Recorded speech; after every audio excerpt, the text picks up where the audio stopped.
Kalau kalian salah satu penikmat cerita yang bikin kita ragu sama manusia di sekitar kita, berarti film ini cocok banget sama kalian, bro. Pernah kepikiran nggak kalau orang yang datang dengan cara paling sopan, paling lembut, ternyata justru membawa ancaman yang bisa menghancurkan dunia? Itulah yang terjadi di Knock at the Cabin, sebuah keluarga kecil yang cuma pengen liburan tenang di tengah hutan. Tiba-tiba harus berhadapan sama 4 orang asing yang mengaku datang bukan untuk menyakiti, tapi untuk menyelamatkan seluruh umat manusia. Tapi masalahnya, cara yang mereka pilih justru bikin semuanya makin gak masuk akal. Awalnya cuma ketukan kecil di pintu kabin, terus berubah jadi ancaman. Lalu pelan-pelan, mereka memaksa keluarga itu buat percaya bahwa dunia bakal kiamat kalau salah satu dari mereka nggak dikorbankan. Dan yang bikin semuanya makin absurd, setiap kali mereka menolak, selalu ada bencana besar yang benar-benar kejadian. Oke, gak usah buang waktu lagi. Ini dia kisah kacau, menekan, dan bikin kita ragu sama batas antara keyakinan dan kegilaan, bro.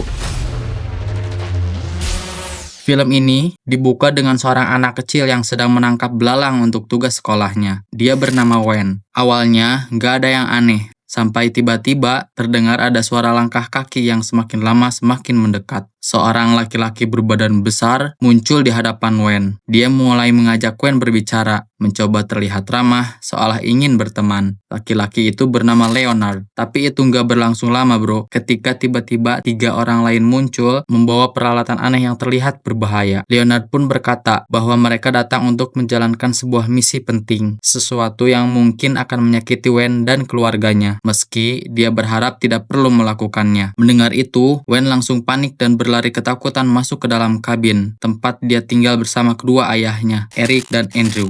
See, the 4 of us have a very important job to do. You haven't done anything wrong. But I'm afraid the 3 of you are going to have to make some tough decisions. Wen mencoba memberitahu kedua ayahnya bahwa di luar baru aja ada orang asing yang mengerikan, bahkan membawa senjata. Gak lama kemudian, terdengar ketukan keras di pintu depan, bro. Dan benar aja, itu Leonard. Mereka mengintip dan melihat bahwa pria itu berbadan sangat besar. Eric mencoba berbicara dengan Leonard dari balik pintu. Leonard meminta mereka membukanya karena ada sesuatu yang harus dia lakukan. Eric berusaha mengusirnya secara halus, tapi tentu saja tidak semudah itu, bro. Leonard tetap bicara dengan nada tenang. Dia mengatakan bahwa apa yang mereka lakukan bukan pekerjaan yang mudah, dan dia tidak berniat mengganggu orang sebaik Wen, Eric, dan Andrew. Dia menegaskan mereka datang membawa misi untuk menyelamatkan banyak orang. The 4 of us are here because we're trying to save a whole bunch of people. But we need your help to do that. Ketika mereka melihat keluar, Leonard dan kelompoknya tampak membawa alat-alat yang menyeramkan. Leonard mengatakan bahwa mereka tidak bisa menjalankan misi ini tanpa bantuan Eric dan Andrew. Andrew mencoba menelpon polisi, tapi tiba-tiba tidak ada sinyal sama sekali, bro. Salah satu dari kelompok Leonard mengatakan bahwa mereka memang tidak akan bisa menghubungi polisi, karena ponsel mereka juga tidak bisa diakses. Dan satu-satunya jalan adalah membuka pintu dan berbicara langsung. Leonard masih terus mengetuk keras, memaksa masuk karena waktu mereka tidak banyak. Show us what you're packing, Daddy Andrew. We all like show and tell. You'll see it when I'm pointing at your head, you piece of crap! Andrew mencoba melawan dan mengatakan bahwa mereka punya pistol, tapi kelompok Leonard justru memancing keributan dengan mengatakan bahwa pistol itu sudah mereka amankan lebih dulu. Tidak ada pilihan selain membuka pintu atau mereka akan mendobraknya. Mereka mulai mencoba mendobrak pintu, sementara Eric dan Andrew berusaha menahannya sekuat mungkin. Mereka menutup semua pintu dan jendela, menutup setiap celah agar kelompok itu tidak bisa masuk. Tapi salah satu dari mereka justru memecahkan kaca jendela dan mencoba membuka pintu yang terkunci.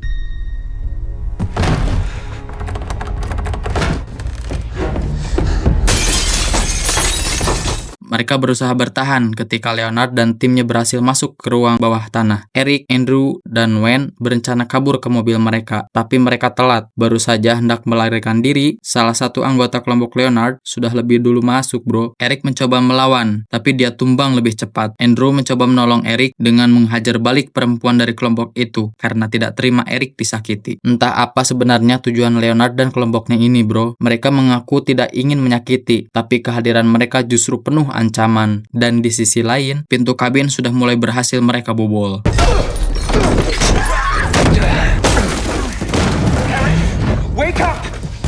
Akhirnya, semua berhasil masuk. Andrew terpaksa melawan lagi. Kali ini mencoba menyerang anggota yang sejak awal paling arogan. Begitu Andrew berhasil menjatuhkannya, Leonard masuk dan langsung menggendong Wen, membuat Andrew tidak punya pilihan selain berhenti. Tiba-tiba, mereka semua sudah duduk dengan tangan terikat di kursi, sedangkan Eric diobati oleh salah satu komplotan Leonard, dan Leonard sibuk membersihkan kekacauan yang baru saja terjadi. Leonard lalu berdiri di hadapan mereka, mencoba berkomunikasi dan memperkenalkan diri mereka kepada Andrew dan Eric. Tapi Andrew tetap nyolot bro, dia tidak mengerti apa sebenarnya tujuan Leonard. Tapi Leonard menegaskan bahwa dia datang bukan karena kebencian kepada siapapun.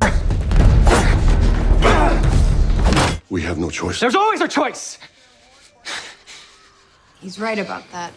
Setelah itu, mereka memperkenalkan diri satu persatu. Sabrina, seorang perawat yang menghabiskan seluruh tabungannya untuk datang menemui Andrew dan Eric. Leonard, seorang guru SD. Redmond, karyawan sekaligus orang yang paling arogan. Dan Adrian, seorang koki. My name is Sabrina. Well, I think you guys already know my name is Leonard. Hi there. I'm Redmond. I'm Adrian. Setelah memperkenalkan diri, mereka mengungkapkan alasan mereka datang, yaitu untuk mencegah kiamat. Caranya adalah dengan bantuan Eric dan Andrew yang harus berkorban secara sukarela alias dibunuh oleh anggota keluarga lainnya. The four of us are here to prevent the apocalypse. Your family must choose to willingly sacrifice. Leonard menegaskan bahwa jika mereka gagal melakukan pengorbanan ini, memang benar mereka akan tetap hidup, tapi 7 miliar orang lainnya akan binasa, dan mereka bertiga akan menyaksikan dunia hancur di depan mata mereka bro. Andrew jelas gak terima dan menganggap kalau Leonard ini gila, tapi Leonard bersikeras bahwa mereka tidak punya pilihan lain, dan pengorbanan itu harus dilakukan oleh keluarga itu sendiri. Leonard kemudian berusaha menjelaskan apa saja yang akan terjadi jika tidak ada pengorbanan, yaitu semua akan dimulai dari kota-kota yang tenggelam, gelombang laut raksasa, dan bencana lainnya, yang langsung dibantah oleh Andrew, yang menganggap mereka hanya berhalusinasi. This is going to happen.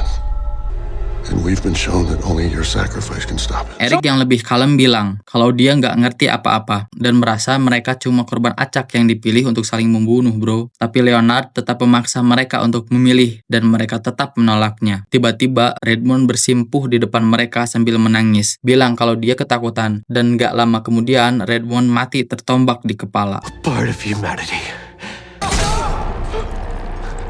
Mereka semua bahkan terlihat sedih, mual, dan gak berdaya setelah mengeksekusi Redmond. Dan di sini, setiap kali Eric dan Andrew menolak, satu anggota kelompok Leonard harus berkorban. Konsekuensinya, akan ada bencana besar yang terjadi. Pengorbanan Redmond tadi memicu gempa bumi besar yang menyebabkan tsunami. Tapi secara tiba-tiba, Andrew meminta Leonard untuk melepaskan Eric dan Wen. Tapi beberapa menit kemudian, berita kembali menampilkan bahwa gempa bumi kembali terjadi di wilayah lain. Dan apa yang ditampilkan di berita itu sama persis dengan mimpi yang dilihat Adrian dan Sabrina, yaitu terjadi tsunami besar yang dipicu gempa tepat setelah kematian Redmond tadi bro. Footage shot minutes ago from Cannon Beach. Leonard bilang kalau mereka masih punya waktu 1 hari sebelum kiamat benar-benar terjadi. Andrew tetap keras kepala menolak pengorbanan itu. Tapi sepertinya Eric mulai goyah. Dia mengingat kembali momen-momen bahagia saat mereka berangkat liburan ke kabin ini. Mereka cuma mau berlibur, nggak ada kepikiran apa-apa, apalagi menyelamatkan dunia. Dan juga nggak pernah terbayang kalau tempat seindah ini bisa jadi lokasi di mana salah satu dari mereka harus berkorban demi seluruh umat manusia. Saat Sabrina sedang mengobati luka kepala Eric, dia terus mempengaruhi pikiran Eric agar mengambil keputusan itu. Sabrina bilang kalau awalnya dia juga nggak percaya, tapi pada akhirnya dia percaya karena itulah yang dia dan teman-temannya lihat. I didn't believe it at first either. Andrew menegaskan bahwa Eric gak boleh percaya. Menurutnya, Leonard sudah menyeting semua ini. Gempa yang ditampilkan di TV terjadi sebelum mereka datang ke kabin. Dan semua itu cuma jebakan untuk menekan mereka. Sementara itu, Wen turun ke ruang bawah tanah sendirian. Mendengar percakapan kelompok Leonard, lalu berlari keluar rumah. Wen berlari dan bersembunyi di antara pepohonan, menghindari kejaran Leonard, meski akhirnya dia tertangkap juga.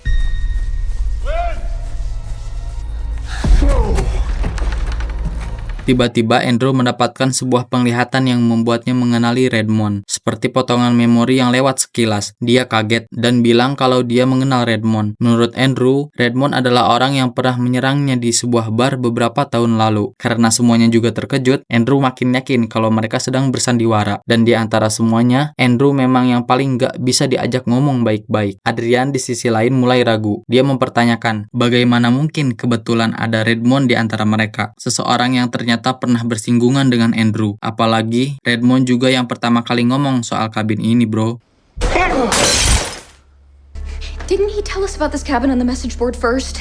Andrew dan Eric lalu diposisikan saling berhadapan, diminta segera membuat keputusan, atau kalau tidak, setidaknya menikmati tidur terakhir mereka, karena besok dunia akan kiamat. Gwen memeluk Eric sambil menangis terseduh-seduh. Pagi datang, mereka melakukan aktivitas seperti biasa, dan Andrew bilang kalau tali di tangannya mulai longgar. Dia berencana pergi ke mobilnya. Andrew tetap yakin kalau ketiga orang itu mengalami gangguan jiwa yang parah. Sementara Andrew masih marah-marah, Gwen diam-diam memotong tali yang mengikat tangan Eric. Adrian bilang kalau sekarang giliran dia yang harus dibunuh jika Eric dan Andrew tetap menolak memilih. Adrian memohon agar mereka percaya karena dia juga seorang ibu, dan dalam mimpinya dia melihat anaknya terbakar hidup-hidup saat dunia kiamat. Here I am, begging you to do what has to be done because if you don't, my son is gonna die. Adrian menyebut nama anaknya, memohon pada Eric, tapi Eric tetap menggelengkan kepala, menolak membuat pengorbanan apapun. Tibalah saatnya Adrian berlutut di hadapan mereka, menunggu eksekusinya, dan ya, Adrian pun tewas. Setelah itu, ketika TV dinyalakan, muncul kabar bahwa sebuah virus baru sedang menyebar cepat, menyerang banyak orang, khususnya anak-anak, dan berubah menjadi wabah besar. Tapi Andrew tetap nggak percaya. Dia bersikeras kalau semua ini hanya rekayasa untuk menekan mereka. Did you see the banner at the bottom of the screen? It isn't live, it's pre-programming. Tiba-tiba Eric bilang kalau pikirannya sudah lebih jernih, dan dia memutuskan bahwa mereka akan selalu bersama. Di saat itu, Gwen pura-pura ingin nonton kartun sambil teriak-teriak untuk menarik perhatian Leonard, tanpa tahu bahwa Eric sedang berusaha melepas tali di tangannya. Begitu lepas, Eric langsung meminta Leonard untuk mundur, sementara Andrew masih berusaha melepas ikatan tangan dan kakinya agar bisa kabur menuju mobil. Andrew diam-diam keluar kabin saat Eric dan Gwen masih berusaha mengalihkan perhatian di dalam. Tapi Sabrina mengejarnya dan memukul kaki Andrew sehingga dia nggak bisa kabur jauh, bro. Saat Sabrina membujuk, Andrew mengambil pasir dan melemparnya ke muka Sabrina, lalu berusaha masuk ke mobilnya.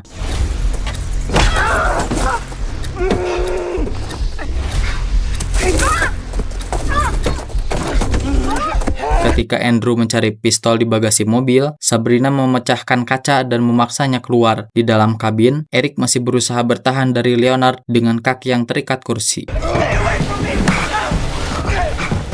Sabrina akhirnya berhasil membuka pintu mobil. Andrew berusaha memasang peluru ke pistolnya, dan Sabrina bilang kalau dia nggak mau menyakitinya. Maka dari itu, Andrew harus kembali ke kabin. Tapi Andrew tetap menolak, membuat Sabrina terpaksa menusuk perutnya agar dia menyerah, bro. Andrew sempat menembak Sabrina, tapi meleset, lalu memintanya menjauh, dan Sabrina pun sempat mencoba kabur.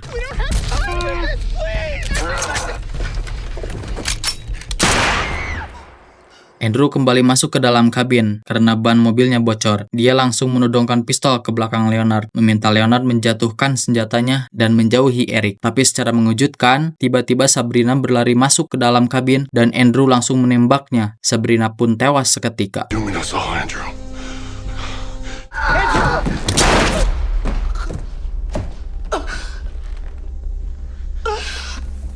Ternyata, setiap kali salah satu anggota Leonard tewas, potongan memori keluarga Andrew dan Eric diputar ulang, bro. Mulai dari bagaimana mereka pertama kali bertemu dan ditentang. Momen saat mereka mengadopsi Gwen, sampai ingatan saat Redmond menyerang Andrew di bar. Kejadian yang membuat Andrew menyimpan dendam. Andrew kemudian mengambil dompet milik Redmond. Dia mengecek KTP-nya untuk memastikan apakah benar orang yang menyerangnya beberapa tahun lalu itu adalah Redmond. Dan sesuai dugaan, itu memang Redmond, bro. Keyakinan Andrew makin kuat bahwa Leonard datang untuk membunuh mereka sebagai bagian dari komplotan Redmond. Andrew tidak langsung menembak Leonard, dia malah mengurungnya di kamar mandi supaya mereka bisa melarikan diri. They were here to torture us.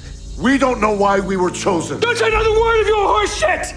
Saat mereka hendak kabur, tiba-tiba terdengar suara kaca pecah dari kamar mandi. Mereka mengira Leonard sudah melarikan diri. Andrew membuka pintu kamar mandi. Jendelanya memang pecah. Andrew yakin Leonard kabur. Tapi ketika dia membuka tirai bathtub, Leonard tiba-tiba menyerangnya. Keadaan berbalik. Sekarang Leonard yang menodongkan pistol. Leonard memerintahkan Andrew menyalakan TV untuk membuktikan bahwa semua yang ia katakan memang nyata. Saat TV menyala, mereka melihat bencana global berikutnya. Kecelakaan pesawat besar-besaran. Sekitar 700 pesawat berjatuhan secara bersamaan. From the airlines. Di sini Eric mulai mengingat kata-kata Leonard di awal dan percaya bahwa semua ini memang sudah diprediksi. Leonard bilang kalau dia pernah melihat tayangan berita itu dalam mimpinya, bahkan sampai menirukan suara pembawa beritanya. Andrew tetap keras kepala, tapi Eric pelan-pelan mulai menerima bahwa ini bukan kebetulan. Meski begitu, Andrew tetap memaksa Eric untuk pergi, bro. Setelah kematian Redmond, Adrian, dan Sabrina, kini giliran Leonard sendiri yang harus mengakhiri hidupnya. Mereka bertiga menyaksikan Leonard bersiap menghabisi dirinya demi menunda kiamat. Wen menangis dan Eric memeluknya sambil bilang bahwa dia harus pergi sampai salah satu ayahnya menjemputnya. Gak ada manusia yang gak takut mati, bro. Termasuk Leonard. Dia mengingat masa-masanya mengajar anak-anak muridnya. Dengan pisau di tangan, Leonard memohon untuk terakhir kalinya agar Eric dan Andrew mau membuat pilihan. Jika tidak, maka dia akan menghabisi dirinya sendiri. Setelah Leonard tewas, dunia perlahan mulai gelap. Eric bilang bahwa dia melihat sebuah sosok di belakang Leonard saat Adrian tewas. Dia mengatakan pada Andrew bahwa dia mempercayai semua yang terjadi. Dan mungkin sejak awal keluarga mereka memang ditakdirkan gak bisa terus bersama, bro. Maybe families have been deciding this all through time. Eric juga baru menyadari bahwa keempat orang itu sebenarnya memang gak berniat menyakiti mereka. Menurut Eric, mereka adalah perwujudan dari sisi-sisi manusia. Redmond sebagai pendengki, Adrian sang pengasuh, Sabrina si penyembuh, dan Leonard sang pembimbing. Mereka bukan penjahat, mereka adalah 4 kuda penunggang kiamat. Redmond malice. Adrian nurturing. Eric mulai mendesak Andrew untuk membuat pengorbanan, untuk melepaskan sesuatu yang berarti demi menyelamatkan dunia. Tapi Andrew masih keras kepala, tetap gak percaya. Sampai akhirnya, Andrew meminta Eric untuk membunuhnya. Eric menolak dan balik meminta Andrew untuk mengorbankannya saja demi masa depan Wen. Dan pada akhirnya, Andrew menembak Eric, bro.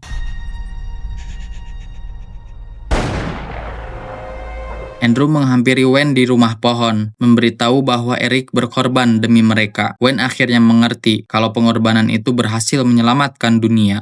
Did Daddy save everyone?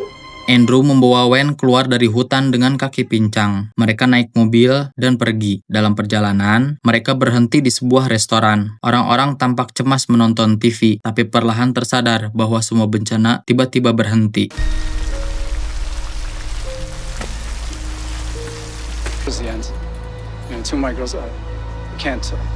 Dan saat Andrew membuka bagasi mobil dan menemukan barang-barang milik Leonard seperti sertifikat penuh tanda tangan murid-muridnya, kartu identitas Sabrina sebagai perawat, hingga foto Adrian bersama anaknya. Pada akhirnya, Andrew benar-benar percaya bahwa semua yang terjadi adalah nyata. Dia membawa Wen pergi dan melanjutkan hidup mereka setelah semua pengorbanan yang mereka lakukan.